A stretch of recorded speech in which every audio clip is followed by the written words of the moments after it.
Hello and welcome to Man's Model Moments Midweek Model Meet.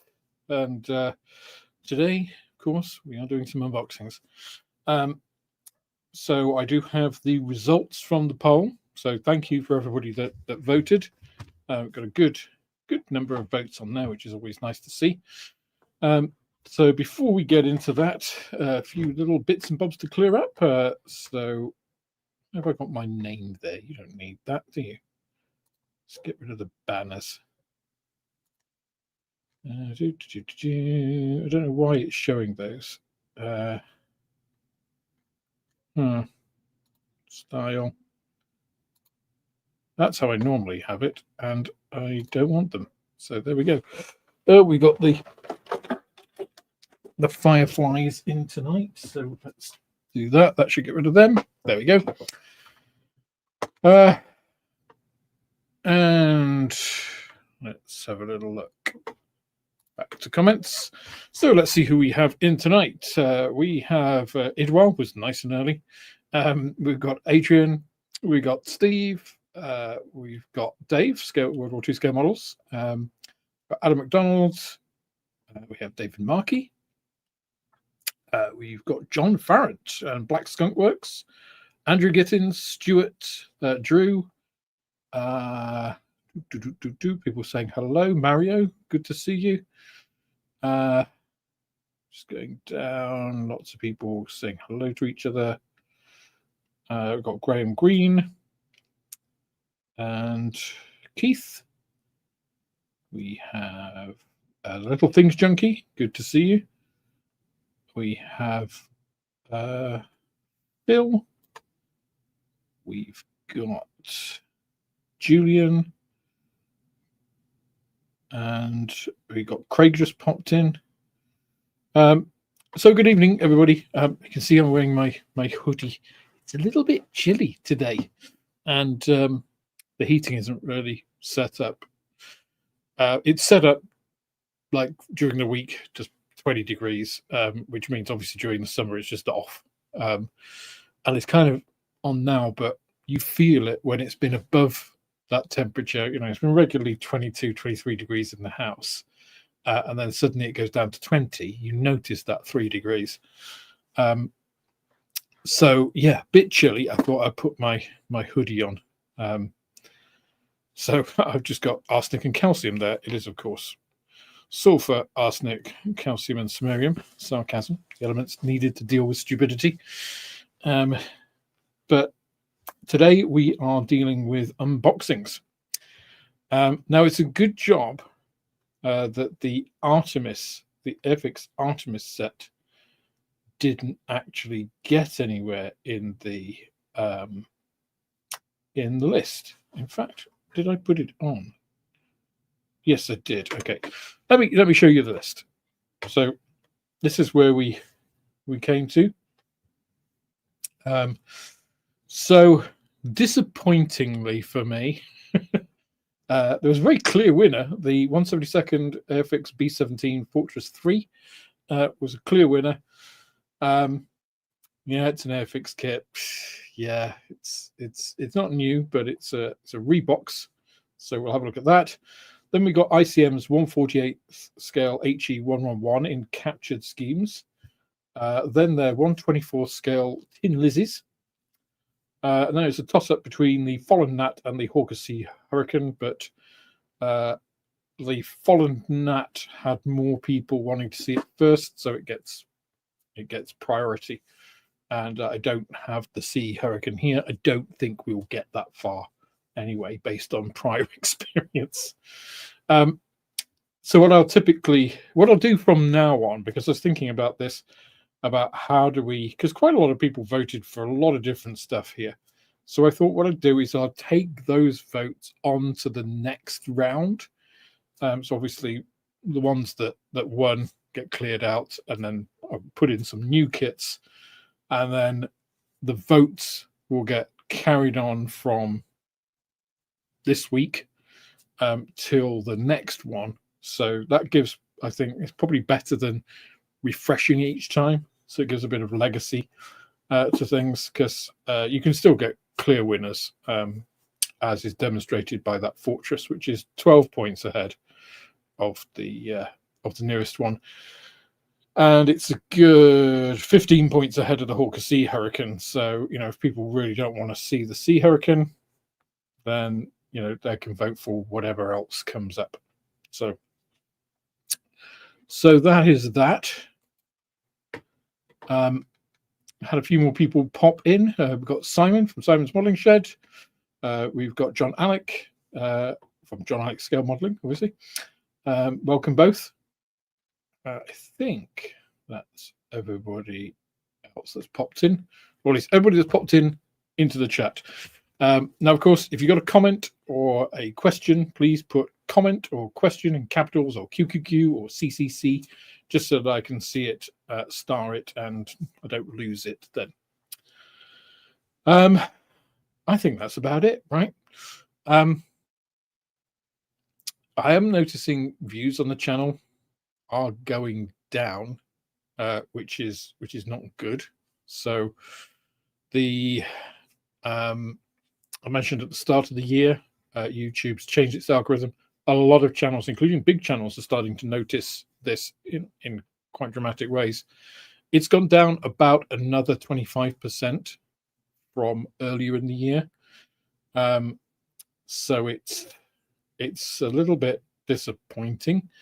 So some of the videos I do take quite a lot of effort. So the mixing videos as well tend to do quite poorly, which again is disappointing, but it is what it is. People want to see what they want to see. I'm not going to stop doing them, because I've always said that the channel is really it's for me to do what I want to do, to finish projects and stuff. If I can help people along the way, then that's absolutely what I want to do. But I'm not just going to start to produce content for the algorithm. So I'm not just going to do, I mean, I've seen other people, other channels with similar kind of subscriptions to me, just throwing out unboxing videos, which, you know, it's fine. They get like a couple of thousand views, which compared to my last videos is quite a lot. So that's, you know, they don't take long. The way that a lot of people do them, like just kind of stream of consciousness showing you, much as I'm doing tonight, I would much rather do that in a live stream than in a dedicated video. It just seems a bit, you know, gimmicky to do it that way. But anyway, that's making a rod for my own back, maybe. But hey ho.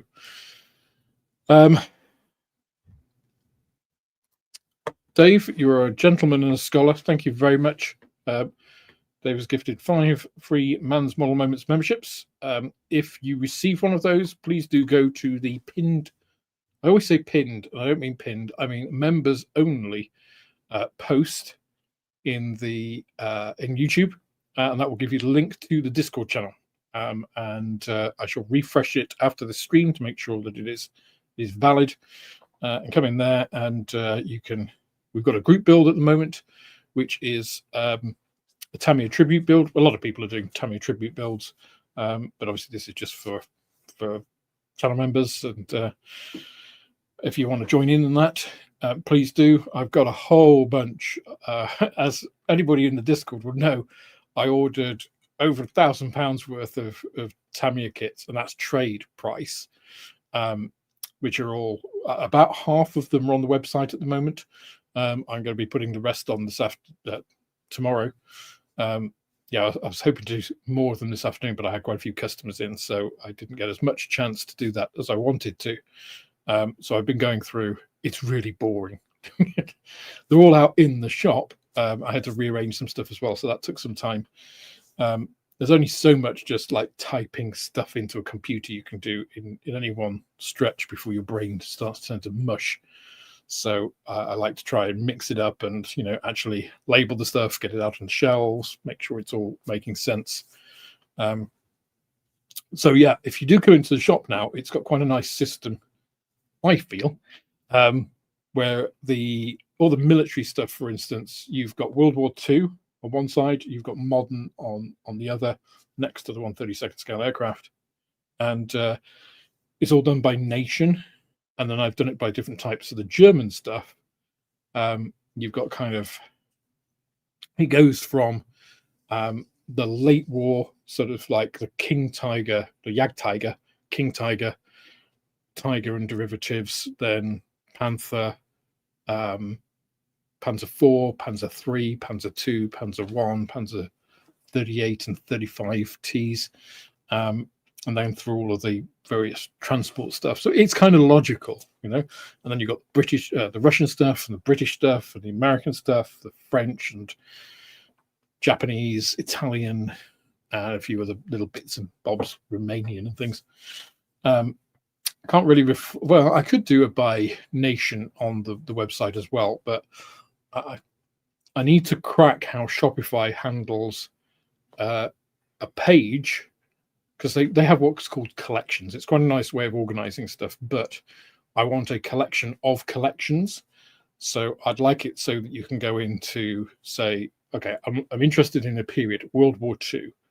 And then in that World War II period, you can say, okay, I'm interested in German World War II. So it narrows it down, right? But I haven't worked out how to do that yet. So if anybody knows Shopify, how they structure it, please let me know. Okay. Let's have a little look. I missed a couple of comments there. So Simon's Modeling Shed said, you and me both dropping numbers on the channel. Yeah. It's an unfortunate way that the algorithm is working at the moment. Oh, Greg Webb, you got one of the memberships. Please do join us on the Discord channel.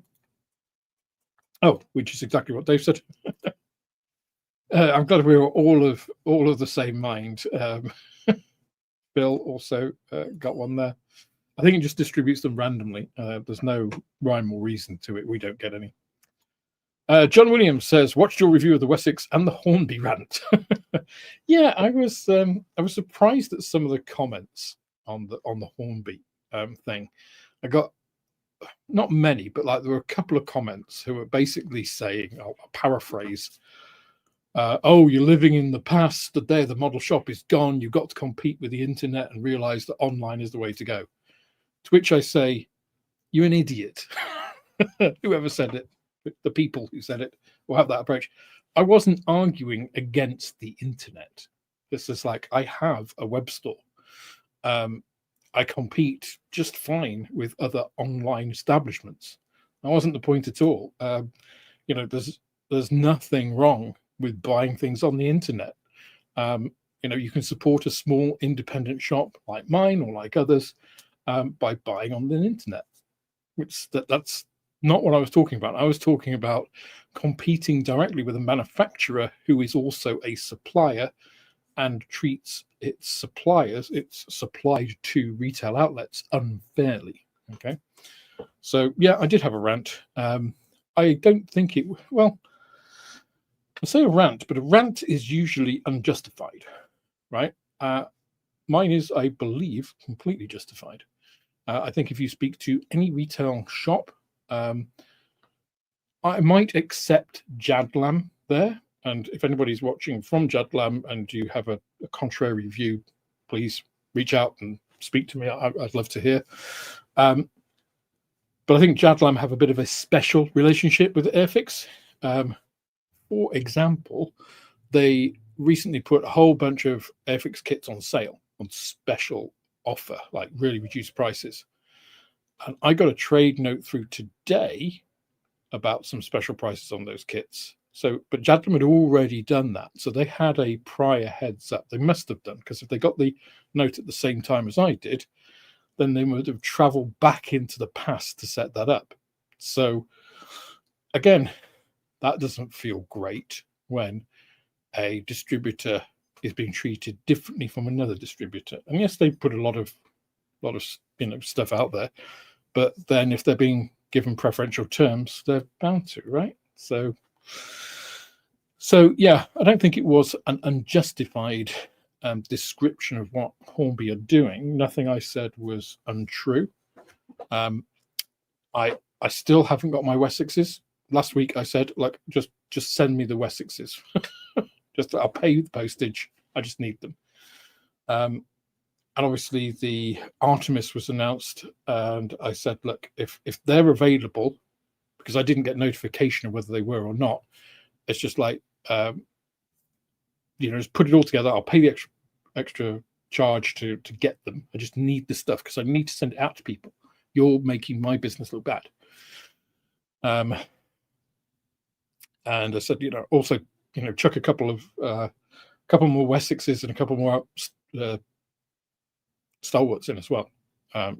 Just see if that gets it up. Sweeten the deal sort of thing. Well, that has actually put me well above the MSQ, right? The MSQ is 350. I think my order is now like 500 and something. Because there's a whole bunch of other bits on there as well I'm waiting for. And I got notification, I think it was Monday. Oh, yeah, it's going to be shipped. Okay. Then it's being picked. I got notification today that it's with DPD, so I presume I'll get it tomorrow. Now, I ordered from the hobby company, and I will name the hobby company. I think the hobby company are fantastic. There's a guy there who's my kind of account go-to person in their office called Rory. Fantastic guy. I've never met him, but he always sends me like notes when I placed an order, like this is the amount with prepayment discount and stuff. He'll consolidate things if I've forgotten anything. Really good customer service, really proactive. I put an order in on Saturday. It was picked on Monday and sent out. It arrived to me yesterday. That was all those Tamiya kits that I've spent all this time unboxing, dealing with the packaging. Yesterday when they came in, I've been putting new shelving in to get all of the packaging sorted because it was just becoming unmanageable for them to come in. So I spent most of yesterday afternoon doing all of that with the order that came in. But that's like, that order was placed in between all the Airfix stuff, and it was delivered in 2 days, 2 working days. And Airfix is like span like way over. It's like, this isn't good customer service. Regardless of any of the unfair practices, just fulfilling your pre-orders and orders isn't good. The service has gone down. They used to have a better turnaround time. Now they're using this third-party service. It's definitely slower, not as well packaged, blah, blah, blah. So, it's all fact-based. At my heart, I'm an evidence-based scientist still. So I think data speaks volumes, and I haven't said anything that's outside of the realms of data, really. So, yeah. John says, while I'm an Airfix Club member and have availed of the club discounts a few times, it's pretty disgusting of Airfix to have a 20% discount weekend just after 2 space kits coming to stock. Yeah, I think it is. Well, it's impossible for us to compete. Also, imagine, so you're an Airfix Club member, John. If you had pre-ordered the Artemis, and the Artemis comes out, and it's like, oh, that's great. We'll take the money out of your credit card and we'll send it to you. And the day after, they're like, oh, this weekend, 20% off for Airfix Club members. So now you could have bought it cheaper if you'd waited and not pre-ordered. So that's screwing its own club members. It's like, guys, this is not good business. So, yeah, it's... now Travis got a Das Werk P1101. Nice aircraft. In saying that such a detailed kit exists for half-finished prototype that didn't really go anywhere. Now, I'll take a little issue with that, because if you think of the P1101 and some of the other the Focke-Wulf paper projects and stuff, if you look at all the post-war jets of the US and the Soviets, they basically all followed the German late war designs. So it didn't go anywhere in the Wehrmacht, and the Luftwaffe, which is good for us. But their research certainly carried on after the war, much like Walter Brown and his rocket stuff. We wouldn't have got to the moon without him. So, but yeah, really interested in that Das Werk kit. If you've got any pictures, throw them up on the Discord. Mary says, comment, I just heard ICM are having to delay the Hampton. Yes, it is, I believe, being delayed a little. I mean, Ukraine is under a lot of pressure at the moment.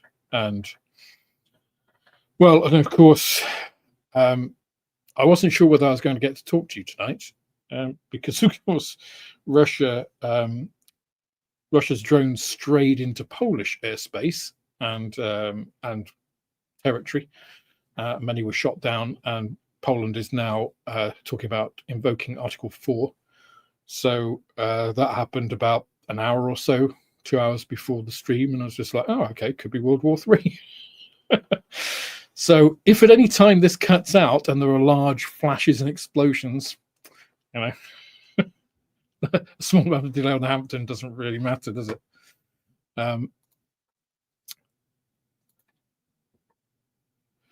And yes, Simon, some people did get the wrong end of the stick, as is always the case with the internet. So, and Julian says, I was about to say it wasn't a rant, it was an entirely justified comment on an unfair,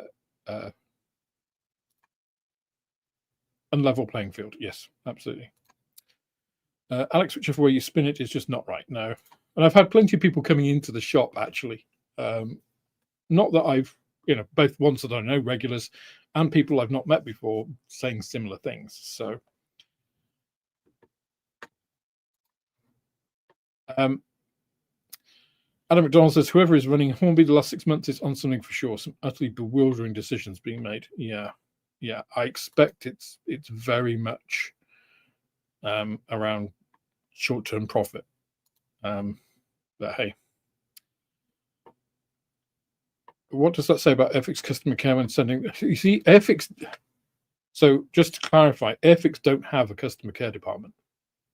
Hornby has a customer care department which takes care of all of their brands within them. So we need to distinguish a little bit between Hornby, which is the company, and Airfix, which is the brand, or one of the brands underneath them. So there's Hornby, and then there's brands underneath them, right? And those individual brands have their teams. So Dale leads the Airfix team. He's the head of brand, so he does everything under them. But he's dictated to, he doesn't have any power to change Hornby policy, right? He can voice concerns and, stuff he's heard, but he can't say, okay, we're going to change X, Y, and Z.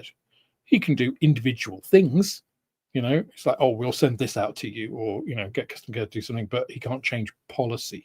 He's bound by Hornby as the company, and those decisions made in the C-suite. Werner Brown there, not Walter. Yes, yeah. Well, it's all German. Andy says, if I hadn't moved to Cornwall 20 years ago, Jadlam would be my local model shop. I mean, Jadlam, very successful. I mean, it's not a small, it's not really a model shop. It's a warehouse with a customer facing bit, right? which is fair enough. Anybody can do that. Obviously, I don't have the funds to commit to a warehouse and all of its stuff, and buying that sort of volume, because I'm one man band. But yeah, I would say there's a differential between those kinds of outlets, let's call them, and a model shop which is accessible on the high street, and usually with higher rent and rates and all those kinds of things. Now, that's not to say that that is the correct model. It just happens to be that, that's, I have a decent landlord and, good what I feel is a right place for me. If I had the opportunity of moving to a warehouse sort of environment, would I do that? Probably not. Probably not. It's a different type of business model. It relies more on volume, right? Nothing wrong with that at all, but obviously you need the funds to put that initial volume in, initial stock to have that.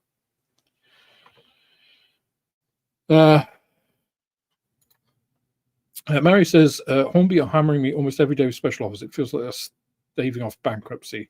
They're actually pissing me off. Yeah, I mean, I have a trade email. Obviously, that's the account with Hornby. And I also have my email, which is associated with my Airfix account, which was pre YouTube and obviously the shop. And so I get all of the emails. And usually I get ones from Jadlam about Airfix's offers before I get them from Airfix as well, which is what I said about the special relationship between them. So yeah, it is. Airfix have invested, or rather Hornby have invested a lot of money in marketing. They've invested a lot of money in marketing in their direct to customer base, and it seems like they are determined to make that work, which is, that's a business decision. It's valid, but that is in direct opposition to retail outlets, right? A distribution network. My local has moved away from Hornby for now, mainly stocking ICM, Tamiya, and Edward. Hey, guess what? So have I. So why have I just spent £1,000 buying Tamiya kits rather than £1,000 buying Airfix kits? I know they have. So one of the things, right, when I looked at doing a Tamiya tribute build, people asking me, oh, what Tamiya kits do you have in your shop? And I looked, and actually the stock was really low because guess what? Tamiya kits sell. Now, if it had been an Airfix tribute, I wouldn't have had to buy any more stock. So that tells you something, doesn't it? Question: are Hornby the ones to have a business spending amount of 250? No, it's 350, not 250. It's 350 trade pre-VAT. Yeah, so it's a lot.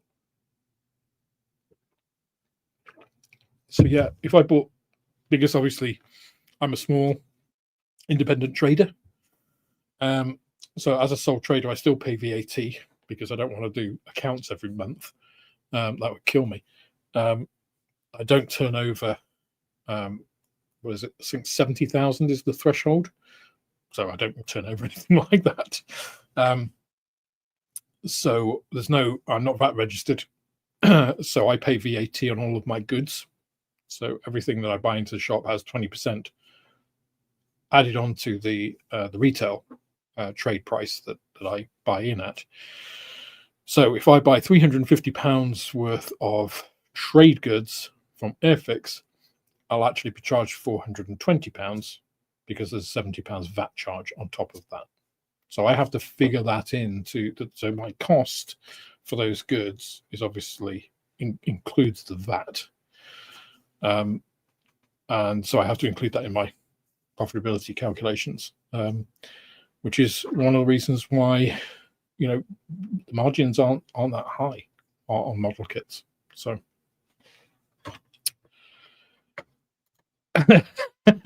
Simon, it's like I'm giving you these questions. You're gifting me. No, they do not. So the highest, I actually started a video. I should probably finish it. On, like what is the best F-35? What is the best Beaufort? What is the best model company? I actually started one with what is the best trade supplier, model trade supplier. And got all of, I thought I'll do it scientifically. Let's not do it on my personal experience. Don't say sorry, Simon. It's perfect. But it's almost like I've like prompted you. Yeah, so I thought I'd do it scientifically. I'll get all of the bits, sort of like the discount you get or the profitability, you're making, the profit margin you get from each supplier, the shipping stuff like payment terms, so minimum shipping quantity and the shipping charge for below that, the number of lines they supply, because obviously the more manufacturers that a wholesaler supplies to you, the easier it is to make an MSQ. Hornby are the highest MSQ in the industry. So the next highest, I think, is 300, but that's a wholesaler that does like 20 different manufacturers, so it's very easy to make that up. Whereas if you're just going to buy £350 from somebody who can only supply one manufacturer, if you run out of a few kits, that's difficult. So then you've got to either leave those out of stock, or you've got to put a big order that you don't really need or want. Whereas if that happens, say that happens with Tamiya, right? I run out of 3 or 4 different kits, right? I can add those 3 or 4 different kits, and then I can also add the paints that I'm missing, lacquer and acrylic. I can add some tape and sanding stuff and weathering bits, not just from Tamiya, from like AK and Vallejo. I can add some Italieri kits, maybe, I don't know, God, who else do they do? I don't know, but maybe, there's a couple of other companies that have released kits, and just think, oh yeah, I'll get those as well. And suddenly, hey, look, you've made your 300, no problem at all. So that is why the 350 from Airfix is much worse than a 350 from a wholesaler that does a lot of different manufacturers, apart from the fact that no other wholesaler does that higher an MSQ. So Sam says, wow, look forward to this video. Should I do spoilers? Hornby doesn't win. I think you probably guessed that anyway. Right. I've spoken for half an hour on Hornby and saying hello and just other little random bits. So I think it's probably time we go on to unboxing. So I have top kits here. We have the Fortress, which is going to be first. We've got the actually rather attractive HE111 in capture schemes. It's funny, isn't it, how a scheme makes an aircraft look different. Sometimes, some aircraft. Excuse me. Then we have this, the various tin Lizzies. This was Pablo. Apologies. He chewed that. Fortunately, it's a review sample. It's not stock. And then if we get to it, we have the Folland Gnat, which I'm actually quite looking forward to. So I missed that the first time it came around. So let's get us all set up here. Let's move my Tamiya extra thin, which isn't actually Tamiya extra thin, of course. Let's get that on there, and then let's get you switched over to the other camera.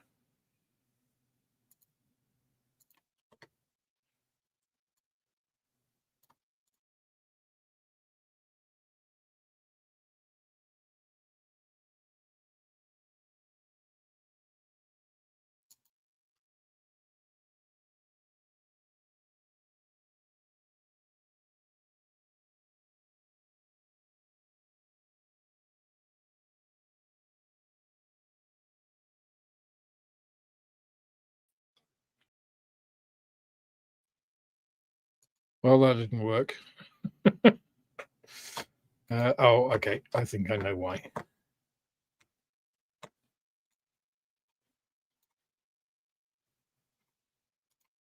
Bear with me. Let's see if I can get this to work now.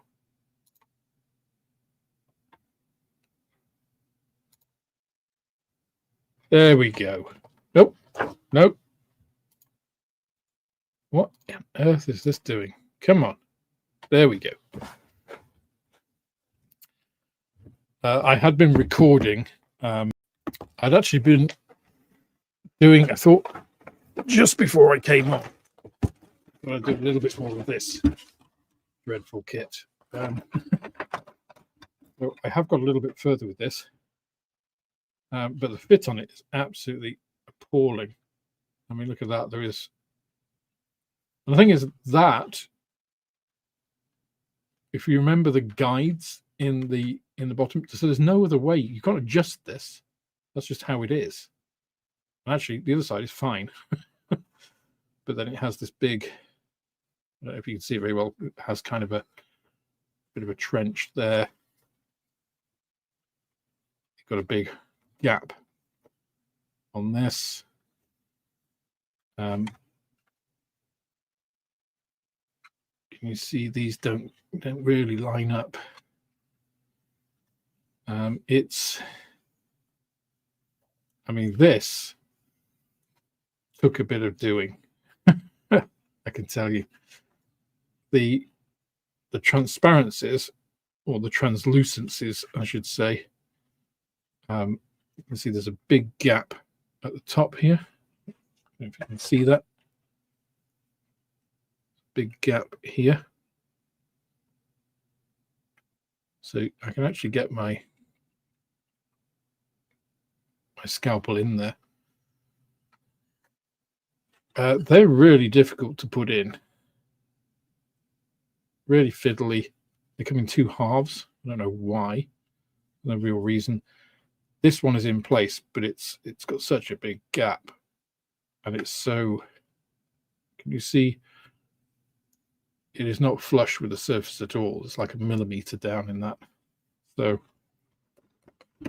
yeah, if you're thinking of doing a space shuttle, I'd recommend the Academy kit. I've not done the Academy kit, but it can't be worse than that.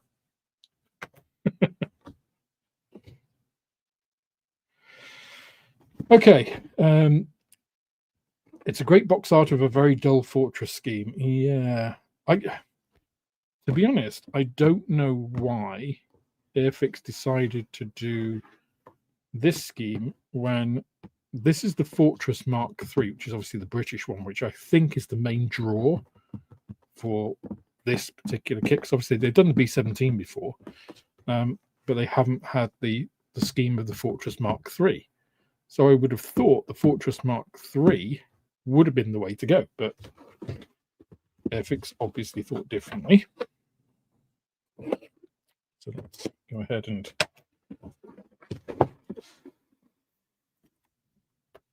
get this open. So first thing on this, nice sturdy box. Somebody commented on one of my videos, oh, why do you always go on about the box? You do it, Moss does it, Nigel does it, you all go on about the box. It's like, yeah, because I don't know about how they'd never had a kit which was damaged, you know, and they used to buy hanging bag kits and stuff. It's like, well, you're very lucky, you're very atypical, because most people have experienced damaged parts from poorly packaged kits. So that's why the box is important, because it serves the purpose of actually getting you this kit as it was intended to be. Now this box is a little bit big. There's quite a lot of room in this box for this to move around, and it is all just in one rather oversized bag, it has to be said.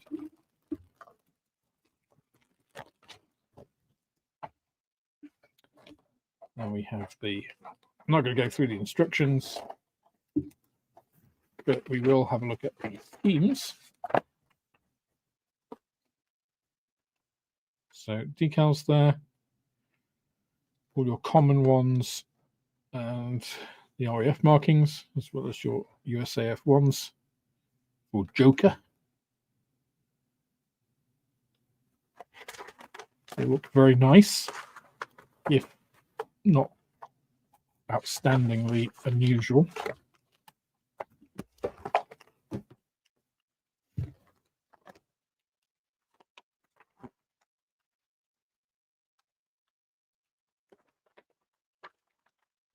Yeah, I know, Dwarvius, right?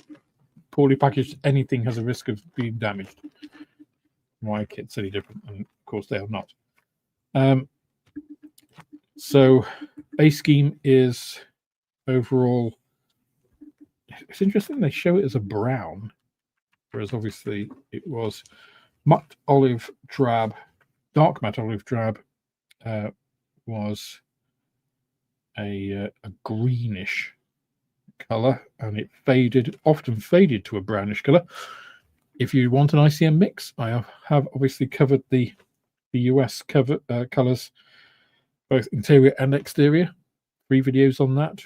The last one was on the exterior USAAF colors, including olive drab and various fadings of it, and a neutral grey. So 43 and 42, I think they are. But yeah, that's a fairly standard USAF scheme. And then the Fortress Mark III, which is the rather more interesting scheme, I think, for a Fortress, because you don't usually think of a Fortress having an RAF scheme. So it looks unusual because of that, And also it's interesting to see the differences between this and, say, a Lancaster. How swept the wings are compared to a Lancaster on that. And of course, deleted the chin turret, so we have a little infill piece for that. No ball turret. I don't know why of course, we got rid of a lot of the turrets because we were bombing at night. So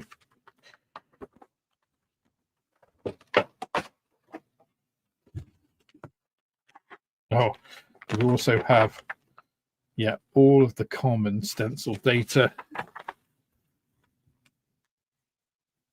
and some of that common stencil data is in different places depending on the version. I quite like this. This is quite nice. So yeah, that's good. I said I wasn't going to look at the instructions. We'll have a quick. Okay. So this, okay. Once again, let's just go to this. Because these are kits produced. Obviously, these instructions were written previously. But yeah, look, you see, these have 4, whereas these have 5. And they are just seem more crowded.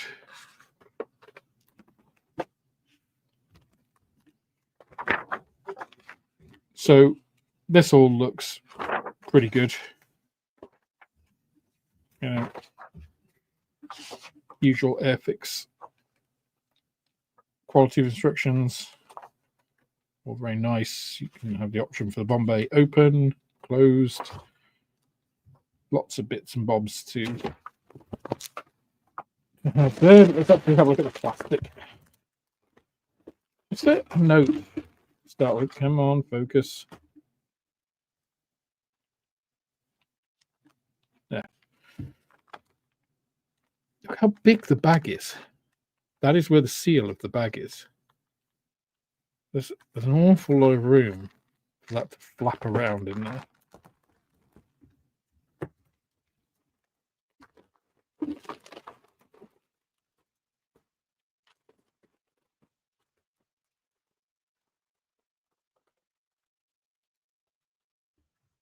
Right. Of course, we have the separately bagged transparency section there, which looks good.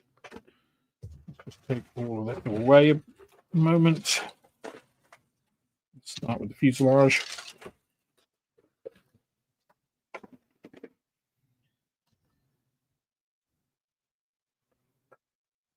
Now, and this looks pretty good.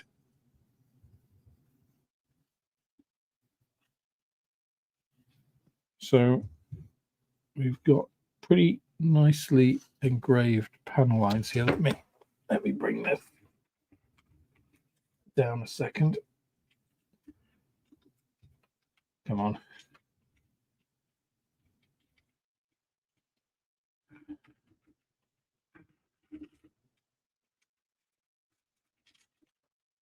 That's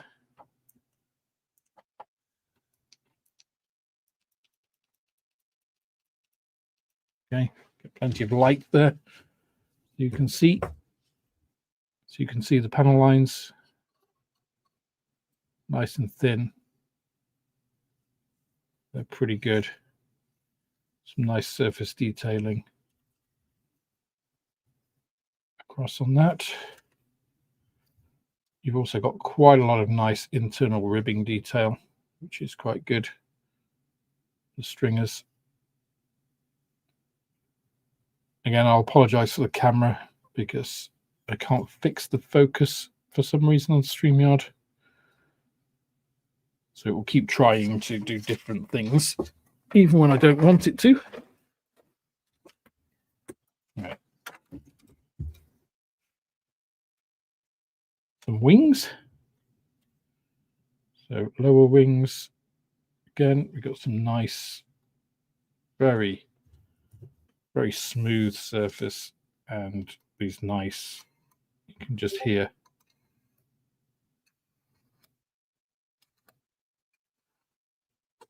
the scalpel just catching in those. Very good. Nicely shaped flaps, although all integral with the wing. That all looks very good. The upper surfaces. So again, nicely engraved pieces, little deeply engraved pieces for the exhaust outlets on the top of the wing.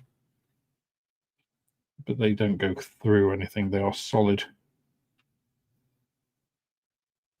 And some little panels, which I don't know what they are, because I'm not a big fan of the Fortress. And then you've got some nice fabric detail on these control surfaces, which they just stick two of on there for some reason. Oh, because it's the rudder, isn't it? It's the rudder. Yeah.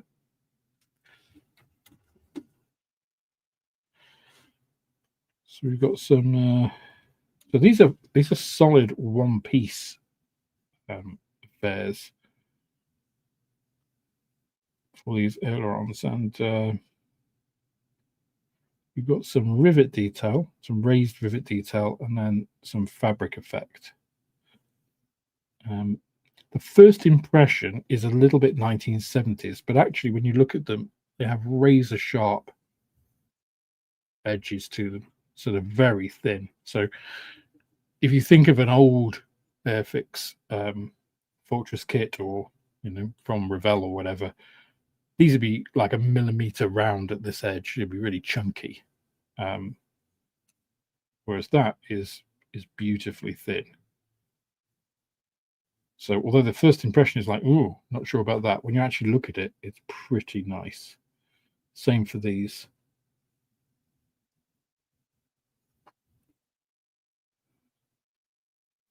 Okay, you've got those inlets for the wing leading edge. Nice and deep, they're quite good. I think these are some of the little panel pieces. Yeah, they are, for the wing. It all looks pretty nice. Okay, and we start getting into some of the interior. Let's move those away.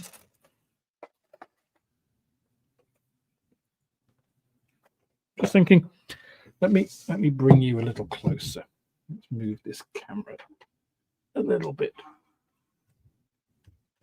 The reason I've got it so high normally is for builds where I want to show like a, the whole thing, or for unboxings.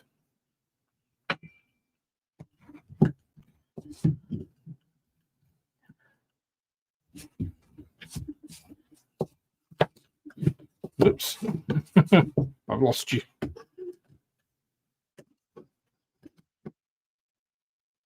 There we go. There we go. You can see that a little bit closer now. Also, it should help with the focus. So nice to see that they've got the wing spar on this central piece. That always helps for strength and to make sure that the wings are at the correct angle. Got some nice detail here, but you've also got some ejector pin marks, but they are actually very shallow. So not too bad, although it's a shame that they couldn't put them on that side.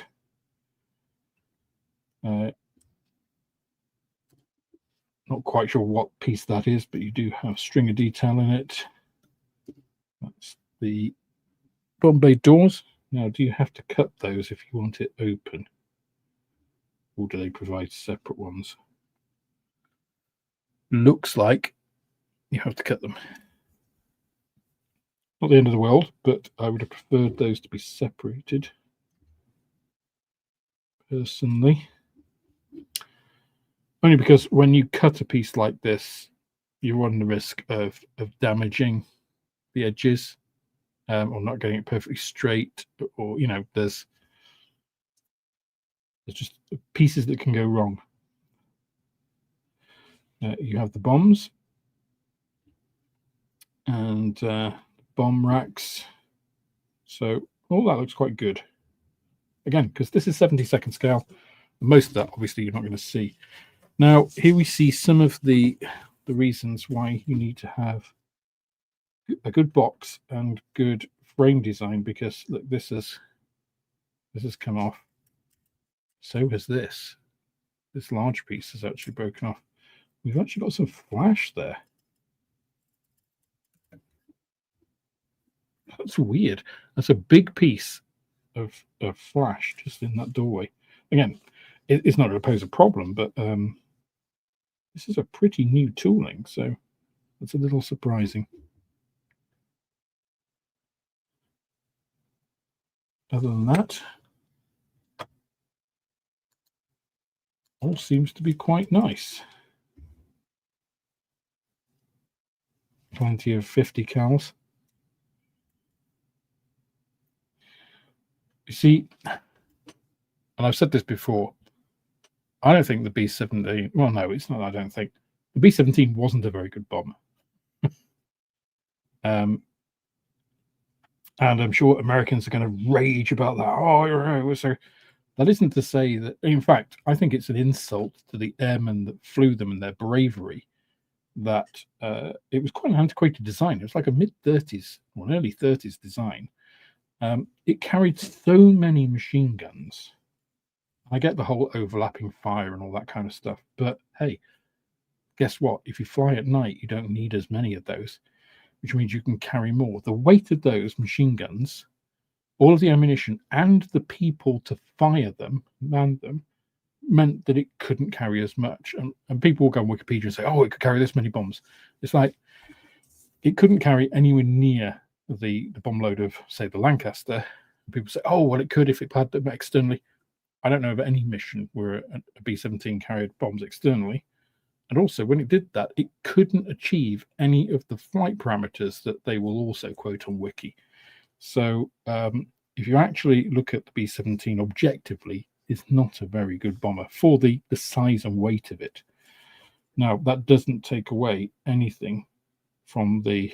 In fact, I think it adds to the bravery of the airmen that were sent up in them. But I think, sadly, a lot of lives were wasted because of that. I mean, look at the B-29, which was, had a lot of issues, but objectively was a better bomber.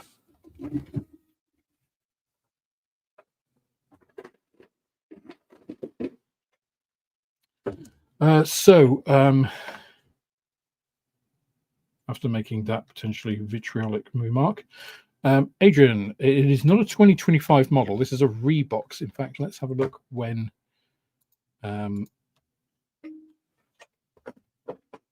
this actually originally came out.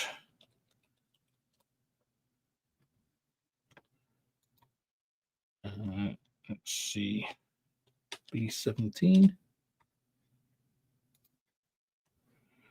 It is a kit, it's a static model kit. It's 1/72nd scale, and it's by Airfix. So the original kit was 2016. So this is 9 years old. It has been released quite a few times. In fact, let me just show you. Let's just remove that and add this one. Move you across the screen so I can actually see what's happening. So here you can see, if I make this bigger, ScaleMates always has this piece quite small. I'll put you on full screen. So you can see it was released in 2016. Had new parts in 2017. So it had 2 releases in 2017. It had oh, it did. Okay, so they've done a Fortress Mark III before. I didn't realize that. Huh. Okay.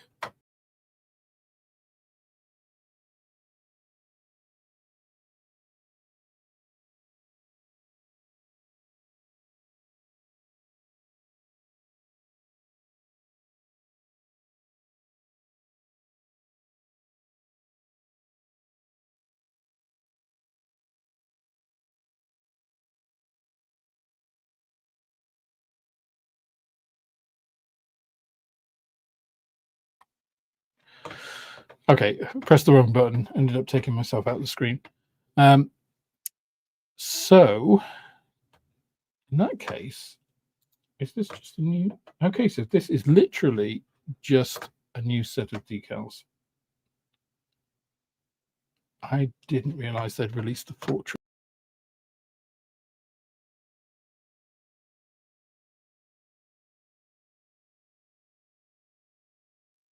Sorry, made the same mistake again. So, no, this is not a 2025 kit. This is a 2016 kit, and this is just a new set of decals. So, I've done the monogram kit. It's showing its age. The actual kit itself isn't too bad. The transparencies, however, really need redoing.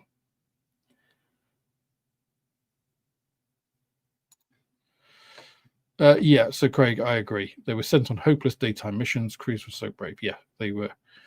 The idea of daytime bombing, I mean, it was the air command of the USAF at the time very much took the approach that Russia is taking with its military at the moment. It's just like, just send more,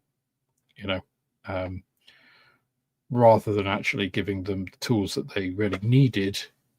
And the losses before they brought in the P-51 as a fighter escort, for instance, were appalling. Some of the loss rates were atrocious.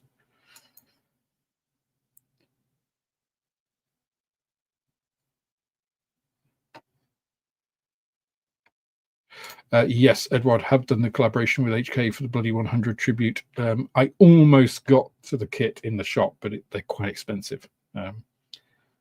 And yeah, 48 scale Fortress. I wasn't sure how many people would be looking at it, but I think it's a very iconic like the Spitfire is an iconic British aircraft, and the Lancaster is an iconic British aircraft. The Mustang and the Fortress are, I think, the equivalent iconic aircraft in the US arsenal. That doesn't kind of say that they were great. I mean, the P-51D was. The P-51 was a fantastic aircraft. The Fortress was, it was just outdated, really. It was from a different kind of design philosophy as well. Whereas the B-29, despite the fact that the engines would sometimes catch fire, was really about maximizing, it was like, how many bombs can we carry? And how do we keep crews safe? We go really high and fast. And I mean, the loss rates of B-29s, I think, were more attributed to, engineering problems rather than enemy action, which says a lot,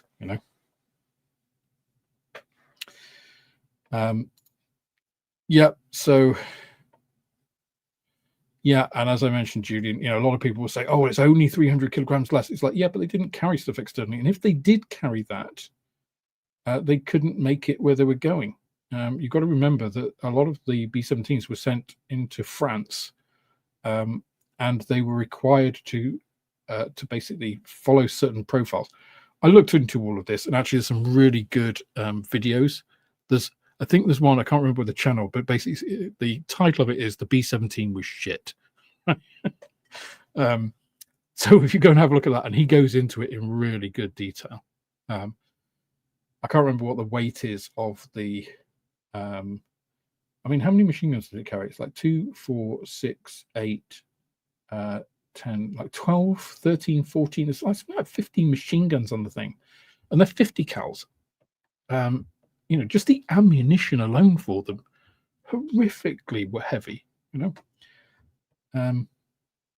So yeah, again, it doesn't detract from the crews at all. In fact, I think it adds to it.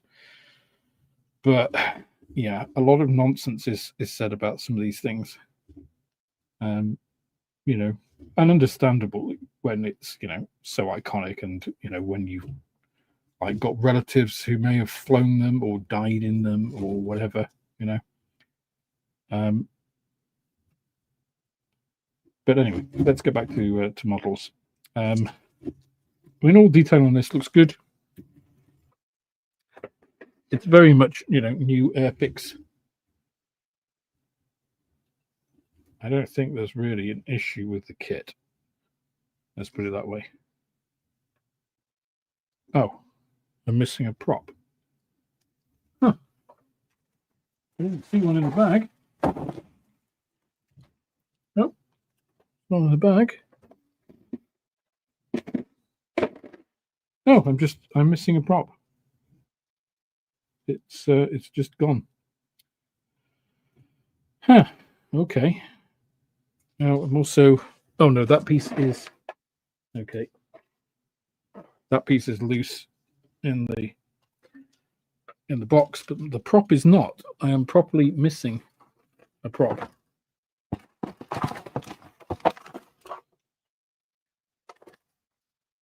Yep. Well, at least I've got the this video to show that I do not have it.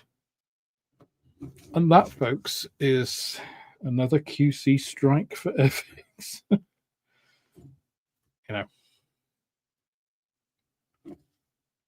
Yeah. A tri-engine B-17, what if? Okay. Yeah, guys, I know.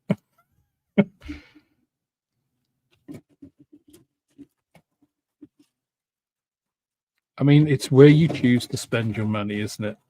Airfix Hornby have chosen to spend it on the Wonderworks and the website and, the big marketing things, and not on QC.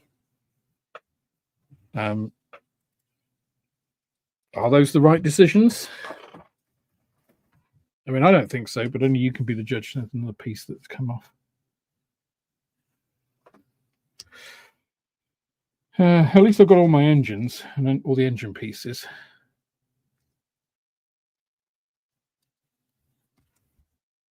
You know, this is quite nice for the 1/72nd scale.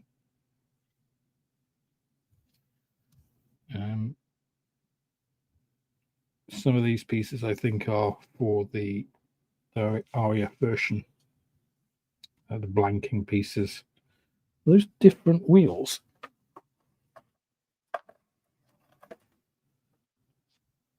Different tires. Yeah, they are.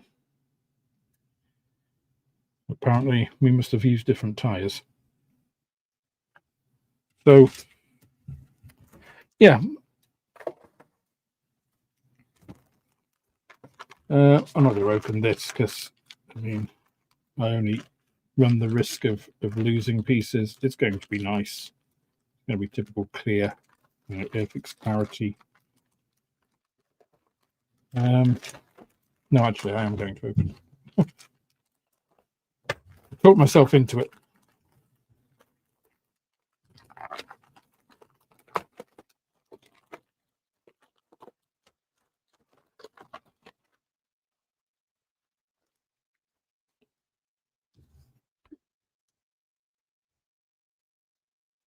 So this is what I don't get about Airfix, right? This 2016 tooling, you have a lot of different options here. This is very forward looking, right? You've got two different versions of the canopy, you know, and they're only different by that little framing. You know, they're identical other than that.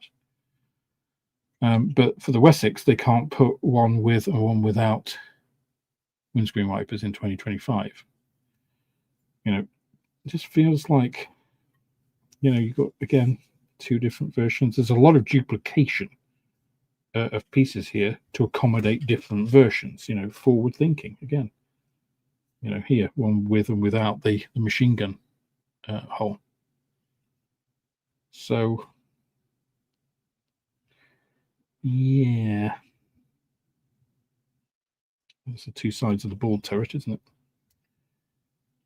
This is a nice frame. It's exceptionally clear.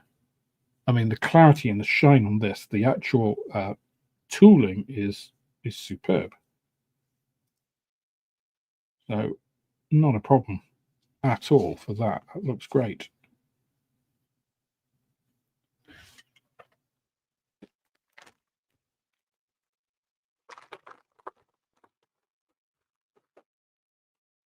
Oh dear.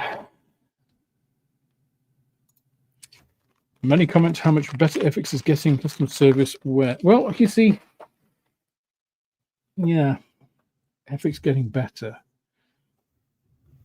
I think Airfix are good at doing, you know, this kind of stuff, but I think they've been good at doing this sort of stuff for a while. And it's again those other pieces like the QC that let them down. I can't get this to fit now. Do some jiggery pokery there. There, that's okay. Okay. So there we have it. The same kit as before, but with new decals. You be the judge of how much that's worth. Right. Okay, I'm going to pop you up there a second. No, I've screwed you on.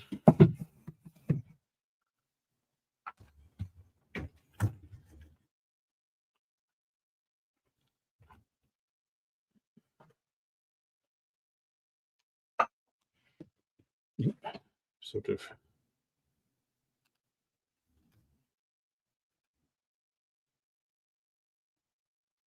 There we go. Oh, that's kind of a bit skewy. There we go. Okay, so now we're going to go to twin engines, the opposite side of the conflict, and an ICM kit with this captured Heinkel.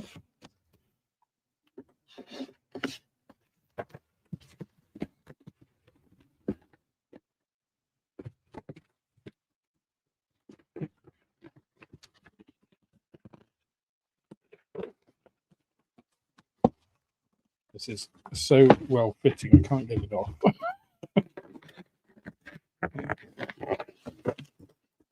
Come on.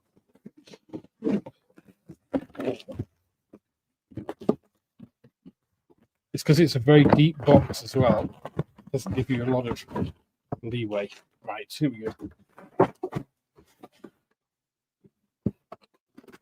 Right, so let's open this up. So, great big box. We have 2 bags. Okay, so if I were going to demonstrate to Airfix QC, go over to India and teach them, it's just like, look, this is how you package frames, multiple frames in a bag. There is no movement possible for these frames within the bag.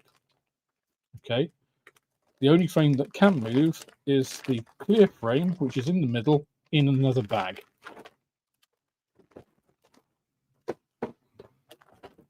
Same for these, even though you've got smaller frames in there, because their bag is nice and tight around them, they can't shift around.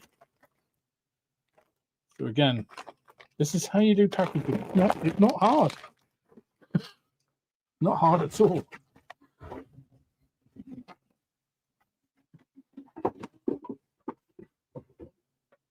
Again, it annoys me when people call me an ICM fanboy. And like, oh, well, you know, you love ICM because they send you stuff. No, I love ICM because they do things well. It's very, very simple. Just noticed here, this green is invisible because I've got the stupid green screen thing on. There we go. Now you can see it. Okay. Oh, I've just found. So it was, I think it was in the bag. And when I emptied it out, it just fell into my lap. So I do have the prop. That's good. Okay, so this is the captured Heinkel. So we have some really interesting decals there. So, but obviously USAF and some, I guess they're like British prototype kind of things. Interesting, it still has the forbidden symbol, but in a red color. That's interesting. I don't know why.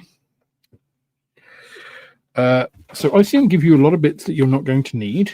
So lots of bits for the spares box, which they often do. They are quite generous in that respect.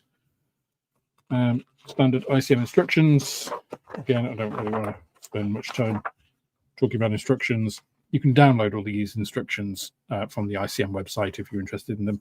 You do get 2 complete engines, which is quite common in ICM kits, which again, I think is always a good thing. Right. So, okay.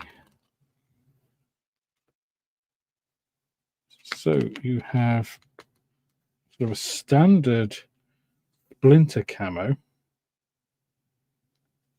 with obviously where they've painted over the German insignia. I like that, and then applied the national markings, USAF national markings, stars and bars. And then you got this one, which I think is the obviously kind of like the A scheme, even though it's number 2. It's the one on the box art, where you have this really interesting set of markings, and it's in Farnborough.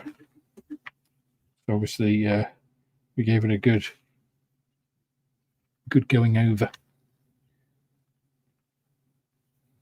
So a little bit different.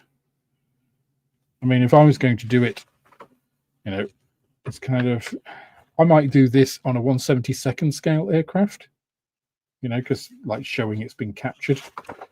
But this is far more interesting, right? It's completely different. So, just look how weird the HE111 was. Come on, focus. Look how asymmetric that cockpit is, the front of the aircraft. It's so weird.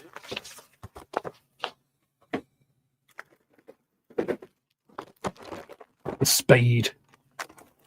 Right. The other thing I like about ICM bags is that they are resealable.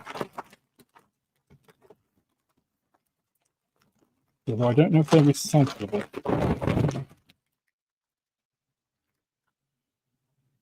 So this is very much standard ICM tooling. So you've got beautifully recessed detail. Again, let's bring you back down. Now I've moved you up there. Let's bring you back down again. Apologies for keep moving you around, but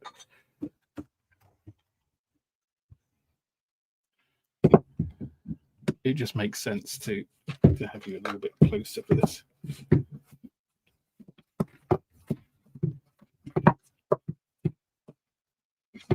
What I really need is another one of these that I can put up there that I can just quickly, because this has an odd, I can't show you with the camera itself, obviously, but this camera has an odd attachment. So it's like an easy, quick change thing, but I don't have another one to use it with. So it'd be really useful if I had another one of those mountings, because then I could just pop you on and off, but I can't do that. So, but anyway, let's just show you what I mean by some of the detail in this wing. Come on, focus down here. Come on, camera. There we go. So yeah, you have the fuel caps with the pieces. You've got where are they? Come on. You know, really nice, delicate engraved panel lines along here. Really thin. Just really, really nice detail. You've got all of the, come on, stop messing about. Stupid thing. There we go. You've got all of this riveting. Oh, sorry for the focus issues. You've got all this really nice. You've got raised rivets here, and you've got, I think they're raised. No, they're all recessed. So you've got recessed rivets along this panel line here and either side of these. It's just really nice. I'm going to stop doing that now because it's not going to play ball.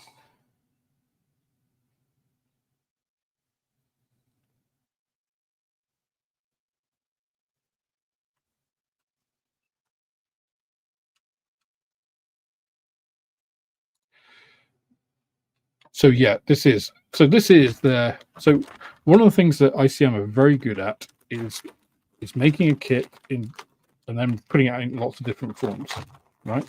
Which is smart, right? Like with the Airfix Fortress we've just seen. At the design stage, it was thought about, you know, okay, we're going to need all these different clear parts because we want to do these different versions. You know, and I applaud any manufacturer that does that can do it. Just look at these clear parts. They're absolutely beautiful. The clarity of those is absolutely stunning. You know, there's almost no change when you go between the two. I mean, you can see how much the light is reflecting off them. Really, really nice. I mean, I think ICM and Airfix are on a par with their clear parts aircraft. Lots of pieces here. I won't go through them all, but obviously these are for the bits along the lower or what you call it, trough for the guns. Let's take that out of the way. So, yeah, you've got lots of different things here. These look like flame dampeners. Probably not used on this kit. The recessed aerial. Yeah, they probably are flame dampeners, because so you're going to end up with lots of spares here, including fuselage pieces. You've got the MGs, MG-131, MG-17 from the looks of it. Different instrument panels.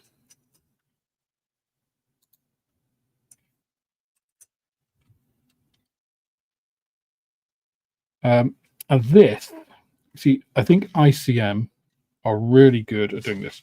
I'll just show you a second. You've got the same sort of detail on. Come on, focus.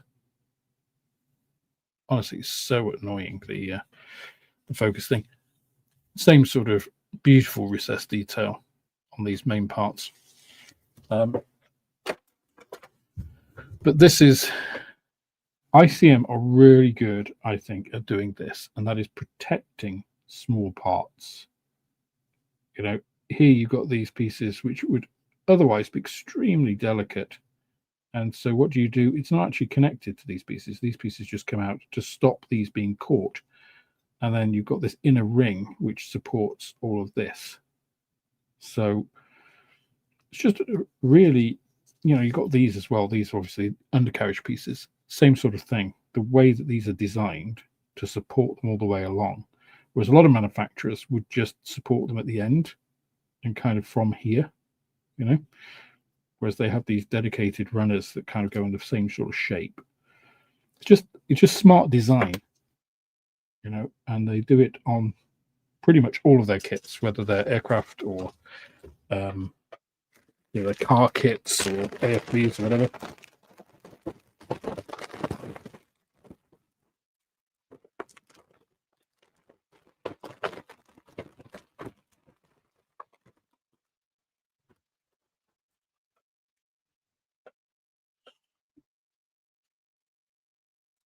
You get a lot of plastic.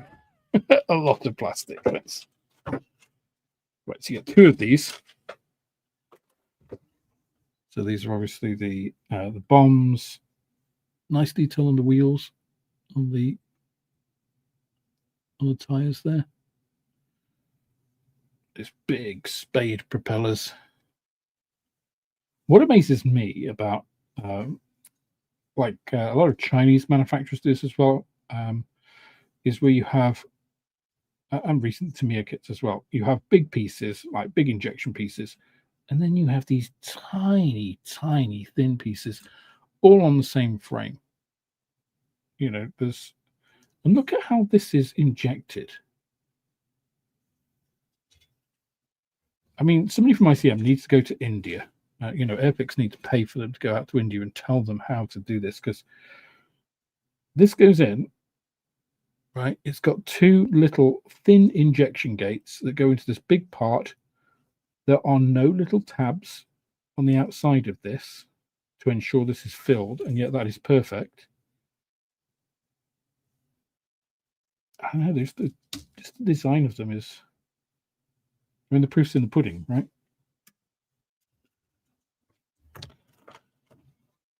More bombs and Bombays. So that's obviously the external bomb racks.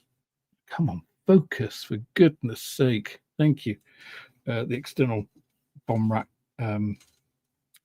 protrusions, I guess you'd call them. More machine guns. You do get a lot of machine guns. I mean, the Heinkel didn't have that many, but you've got lots of choices.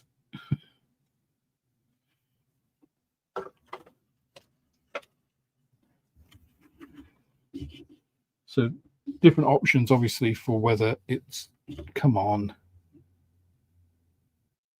Thank you. For, you know, what bomb bays sorry, what fuselage configuration you've got. So the smooth one or the blistered one. So again, just smart design, you know, designing all that in. And one of the things I like that ICM does is they just give you it all, regardless of the version. You know, it's just like, we're not going to chop and change the sprue, we'll just give you the whole thing. So really nice design. I like this, the way that this is molded here. That sort of extra strengthening piece represented there at the base of the tail. The radio setup. And the internal structure.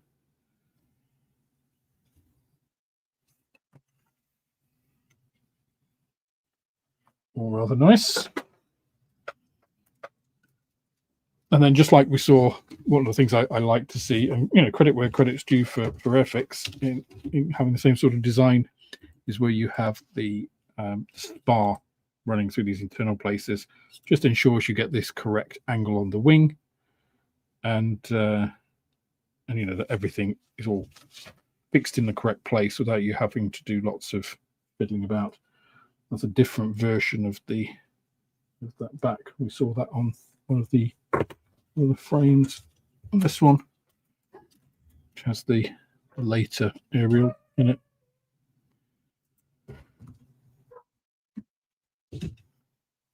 So all parts of the cockpit flooring.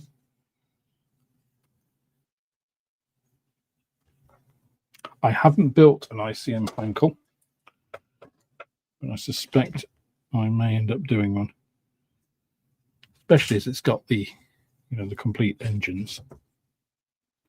They do one, actually. I think I've got the set, which is, I think it's called something like German Airfield or something, and it's got a Heinkel plus ground crew and like some engine maintenance guys or something. So it's kind of like a diorama in a box. There you've got the earlier standard props. So it's big paddle bladed props. Obviously the later version. You've got the other versions of the wheels, the tires. So plenty of bits, more bombs. I mean, God, you got more bombs than certainly than a Heinkel could fit. More than the B-17 could fit, probably. And of course, it held them in vertical cells, which you can see. This is one half of the vertical cells, and then you've got the pieces. So they actually stood them up, and then they dropped out, and they kind of tumbled out, which is a weird arrangement. I don't know why they did them like that. And then you just got a repeat of that frame.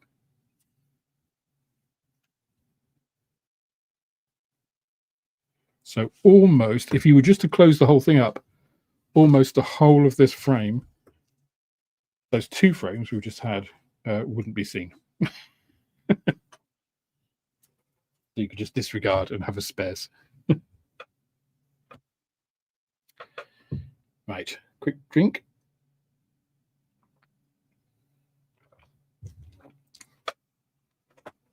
Okay. I don't think I need to show you any more of the Heinkel. Okay.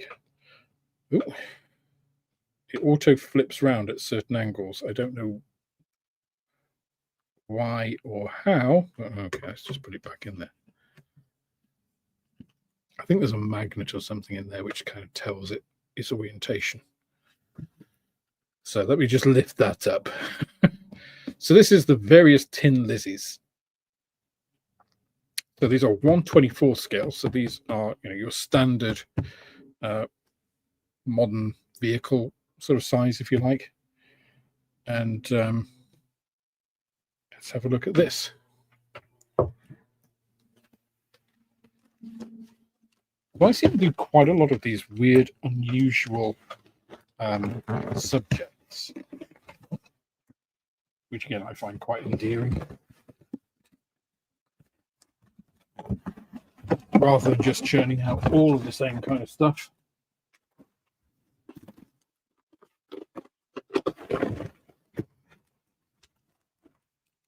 So you've all seen an ICM box before, so I won't show you that. But you've got one, you've got two.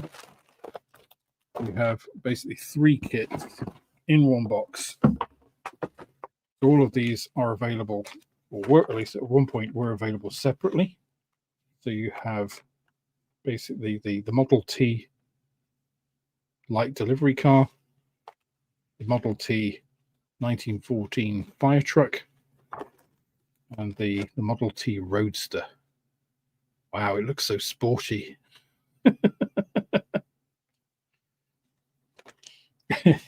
Quite something. Now, do we have decals on these? I'm not sure we do. I'm not seeing any. Okay. We'll just take all of that away a second. Just so this seems quite an early ICM set of instructions because it doesn't have color. You know, most of the new ones have color, although to be frank, it's a car, an early car, so you can kind of do what you want with it, right? I just mentioned ICM colors, though. Some of the very early ones mentioned other manufacturers. So, not much to see on that one. This one is more like we're used to from modern ICM. A nice picture at the back there of how it's supposed to look at the end. If it isn't, you've done something wrong. And then, wow, bam. Yep, it's a fire engine. Although tiny, really. Fire tender.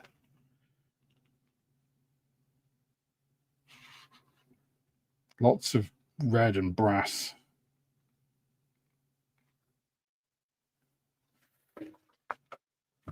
And then the delivery truck.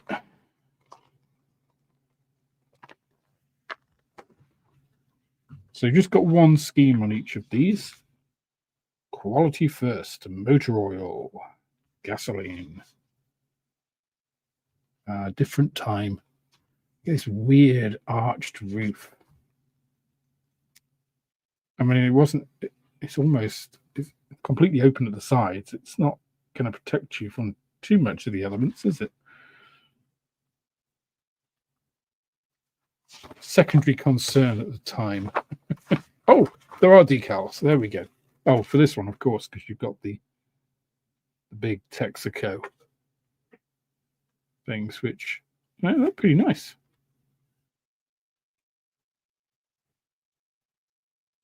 I'm liking those.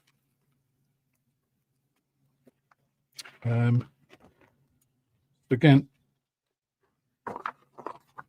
because they give you completely different sides, they've included the standard ones. So this is your standard frames, and then they just give you another one which replaces like bits from there. Which again is typically ICM's kind of the way their modus operandi.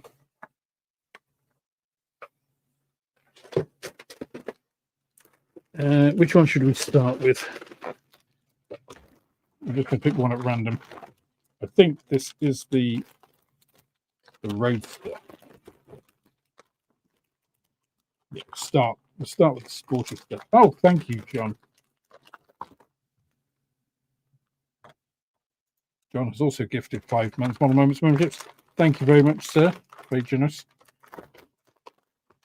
You guys don't know John Alec, you should go and check out his channel. If you come along on a Friday night, I'm usually there on his live stream.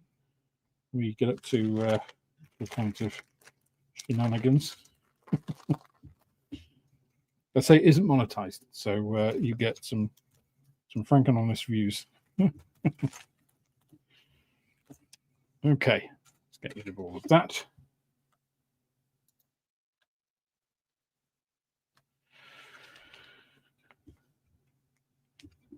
So considering this is 1/24 scale, look how tiny that is. I mean, that is a small little thing. But you've got some, again, some really nice detail stuff here. If it will focus for me. Yeah, I mean, look at that. I think that's on the floor of the cab. And a nice quilted leather seat. It's basically like sitting on an old, you know, armchair or or sofa. Okay, there's your cab.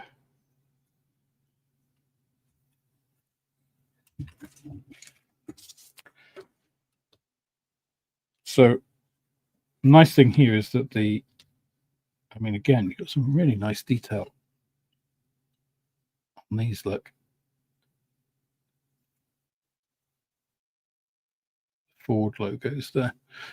It's really nice that this is all in one piece. Yeah, that, because sometimes if these are separate on a kit, these, you know, the fenders, I guess you would call them, mud guards, whatever, can be a bit tricky on some of these old cars that have all these kind of very thinly supported pieces. And it looks like your suspension, such as it was, basically goes directly onto that. Again, you get the engine, such as it was. A whole 4 cylinders, I think you're getting there. And again, this is what I mean about the protection. You know, here is the, get my scalpel. Here is the steering wheel and the center of the steering wheel. So it's a 2-part steering wheel, but like they're completely encased. So if you're wondering how you get these out, I usually cut these off the actual frame, and then I will cut away the sprue from the piece rather than trying to cut the piece out of the sprue. That is easier to do, I find, and it has less. It doesn't put the stress on the part, it puts the stress on other pieces of the support, which is fine because you don't need that. So this looks like quite a easy kit in terms of there are a relatively, you know, small number of parts. Those wheels, I mean, basically that's a cart wheel. Oops, come on. That is a cart wheel, right? With a pneumatic tire on it. Look at that, you know, front grille. You know, great engraving. Well, sort of bas relief almost. What's the positive version of that? I can never remember.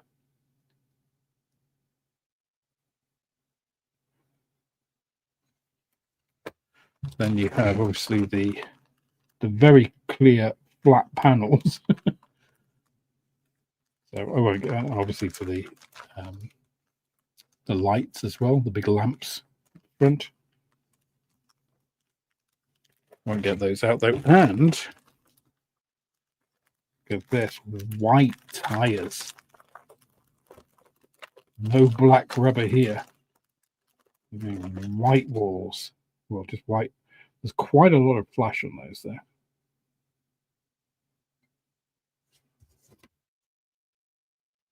How easy is that to trim? It would help if I had a sharp knife, but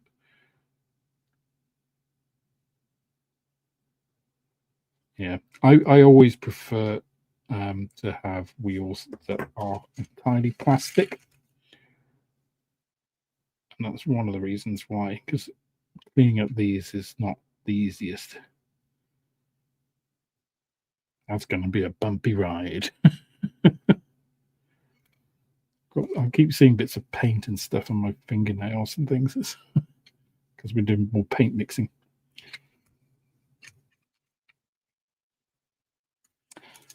I'm going to have to do one of these because this doesn't look like it's going to be like too much, and because you don't have kind of an interior as such that's, you know, that you have to do before you put it together, because it's all exposed anyway.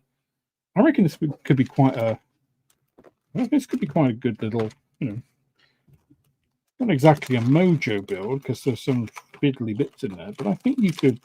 This is quite a quick construction. You know, one of those that you could just focus on making it and then painting it, rather than having to do all of the pieces, you know, individually. I might have to give that a go.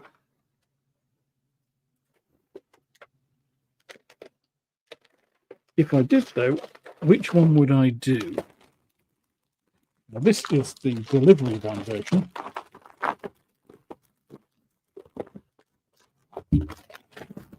So we're going to see, obviously, a lot of commonality. So we have, you know, the same. This is exactly the same frame as before. So put that one to one side. This is the same as before. This is the same as before. These are the same as before. You do get these additional round pieces for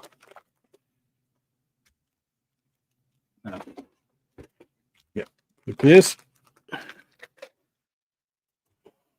and then you get these additional, so you get this entire additional frame which completely replaces the body. So you've got the lower body and then all of the different pieces. So this curved roof that we saw in profile, and then here are those two side pieces, and then those doors that we just saw, those oval clear pieces for. That's quite good. And then this piece, or this frame I should say, which has, looks like reworked floor and front just for the cab piece there. And then you'll have the common piece for the actual engine bonnet assembly. So again, looks like it's going to be pretty easy to put that together. And I think they do a couple of sets here which are like delivery sets, which have you know, some figures, and ICM do great figures with like some gas cans and stuff. In fact, they do a set of women mechanics as well in 1/24 scale, I think, to go along with these sets.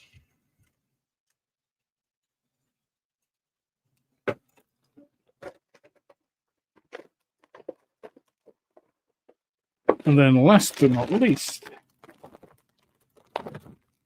we have the fire tender version.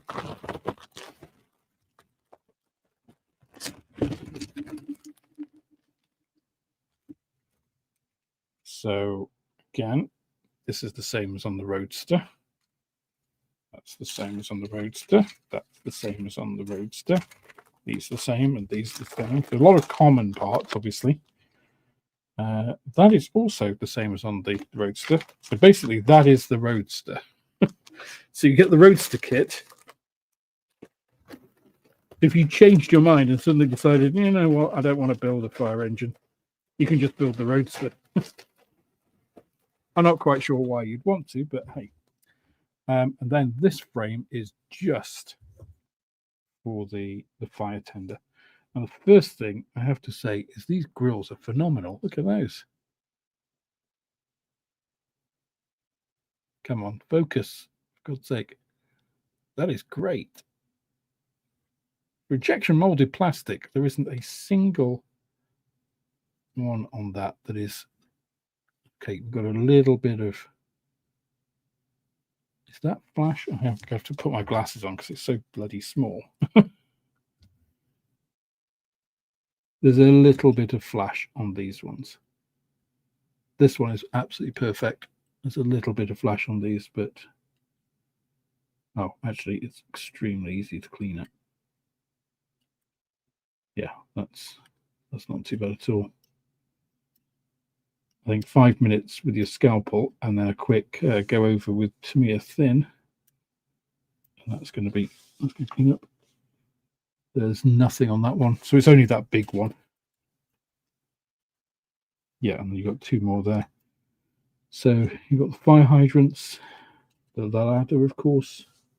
Oh, the big inverted commas tank. Some nice rivet detail on that. Some actuators, more plush leather stuff. These little handles on the pumps, quite nice.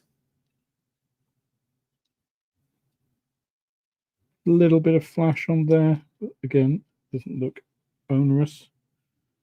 And then look at these. These beautiful, like, you know, the shaped sort of brass actuators, knobs, whatever you call them. They're beautiful. I think that's going to look really nice when those are done in nice shiny brass, you know, polished up, the pride of the fire department. That's quite a neat, you know, quite unusual little thing. Again, the Ford logo, which I think isn't quite Ford to probably, they haven't paid a copyright thing. Don't know. Maybe they did. Who knows? So that's quite fun.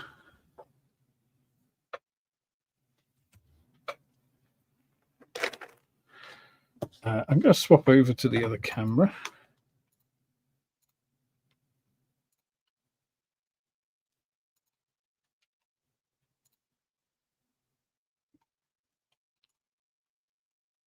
Oh, which of course is pointed at the desk for the light.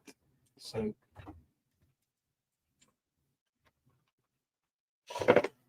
let's just make sure I'm relatively in frame. There we go.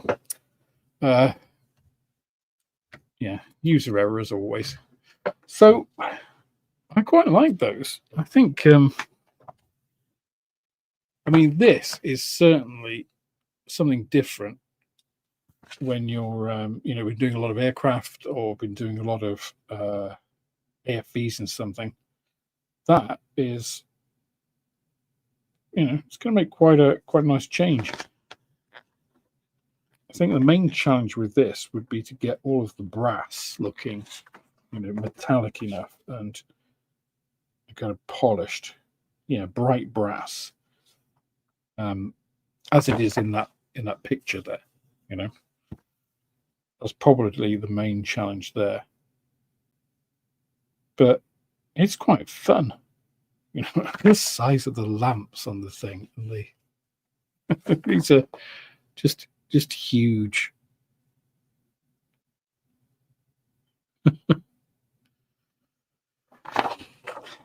They've gone away by attenders.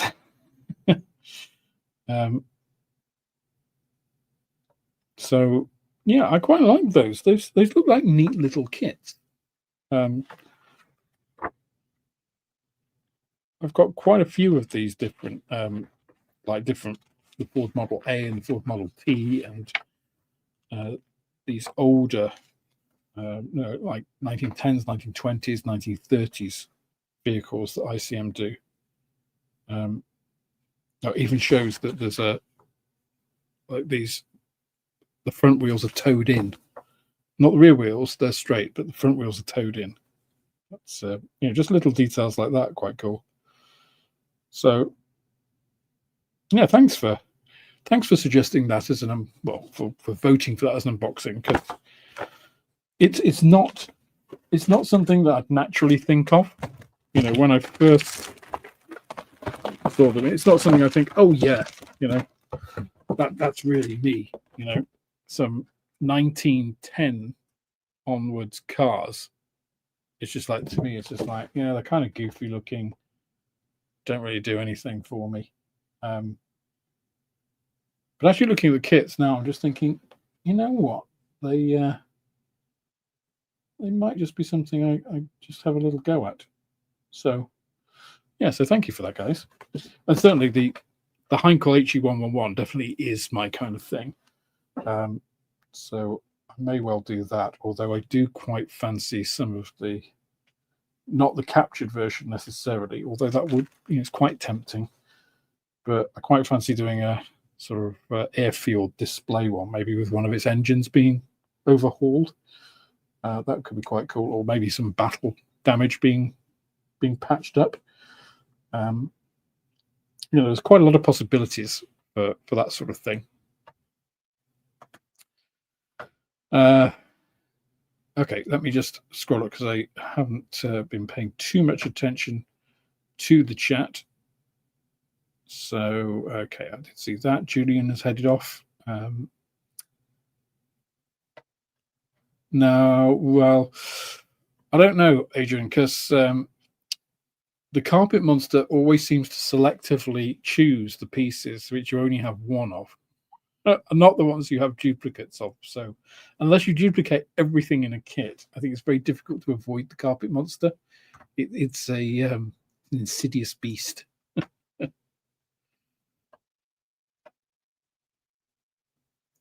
I bet many got speeding tickets. Was such a thing invented at the time?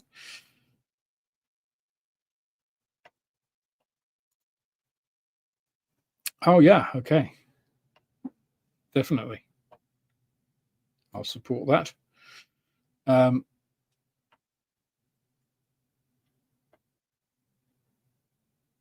Just looking down, I think we've... Oh, no.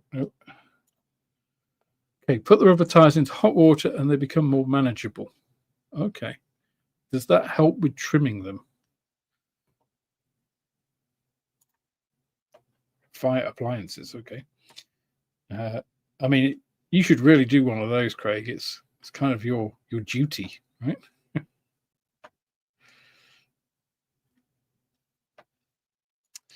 Well, Mark, it'll all be available after the live stream to look at, and that way you can skip over any bits that me ranting about Hornby,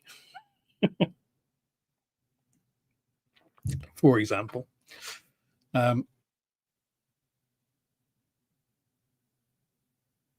Didn't you just run over the guy with the red flag? Yeah. Quite possibly. Yeah, so I don't think we've quite got time for the Gnat. Though the one thing I will say about the Gnat, this is a series, I want to say series 6, no, series 5 kit. Like the Sea Fury as well, and actually, obviously, the Wessex. This is not a very sturdy box. Well, no, it's not. This is, again, really thin card. I don't know why Airfix do it. This is a bit more sturdy because it's folded over, but again,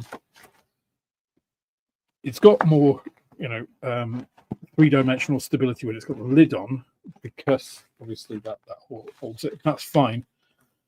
But that doesn't really help you when you've got bits, if you're trying to transport it place to place. It doesn't help when things are sat on top of it because you've only got that one thin facing. And that is what was damaged with my Wessex, for example. It's quite a nice looking little, it's a tiny aircraft, the Gnat. Considering this is 1/48 scale. Some 72nd scale fighters are that big. Post-war ones. In fact, something like a J-20 is probably bigger. So yeah, I don't think we've quite got time. Do get some very nice decals though. Those look really good. Very, especially the earlier type RAF roundels, really crisp and bright. I think red is always a good tell for how good decals are. If the red is like orangey, not bright,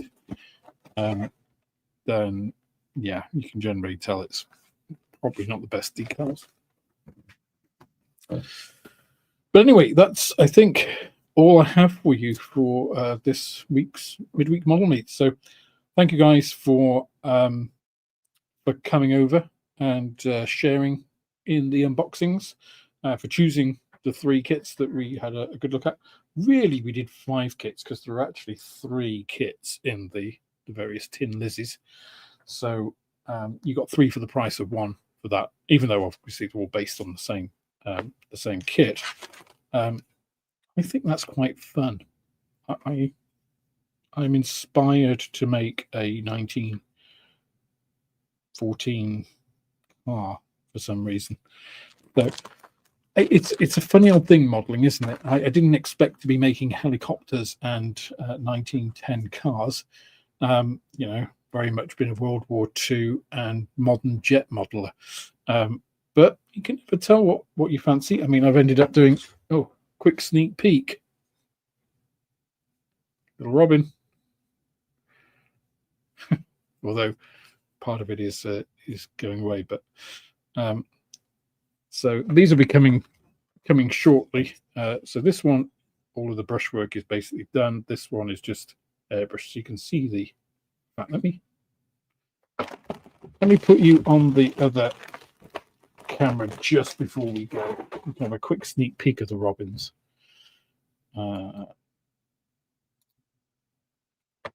If we can get it right. Here we go. So this is the one that is just, oh, I've still got the virtual background on, which is messing that up.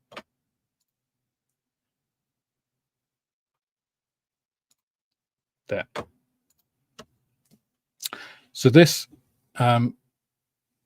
is just a based airbrushed color to give a bit of definition to kind of where I wanted to paint.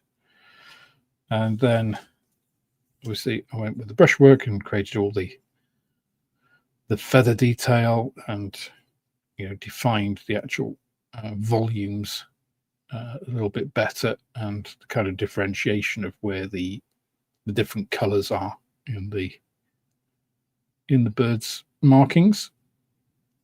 So obviously still have to do some more work on the beak, and obviously needs legs and needs to go in its little diorama, but those are the robins in progress. So you can see the difference the brushwork makes.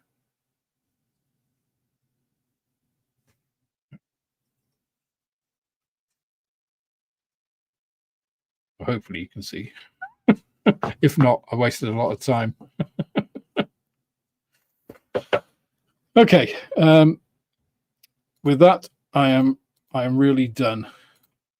So I will leave you with the Robins, and I shall thank you all for coming. And hopefully, I look forward to seeing you maybe on Friday on Scale Model Inc. Live over on John Alex's channel. If not, I'll catch you up on the next video. Okay, cheers, guys.